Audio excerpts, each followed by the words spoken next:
Hi everyone, it's Marky. Today I just wanted to tell you about this HOCILLE dress. This is a halter, so it does have straps that just tie around the back, and then the back is just kind of straight across. So it does show like your shoulders are totally out. It's really, really pretty on.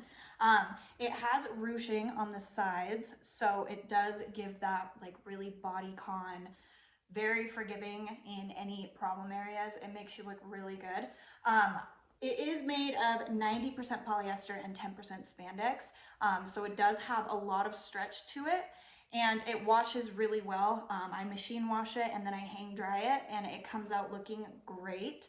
I have really loved this. I bought it for a party and I can't wait till it's warm again so I can wear it again because I just think it is so cute. I will show you what it looks like on, so just give me 1 second. Okay, so now that you have seen what it looks like on, it's really pretty, really comfortable, it's really durable fabric that washes really well. So if you are looking for a cute kind of simple dress with a little halter detail, I think this would be perfect. So I hope this was helpful. Thank you.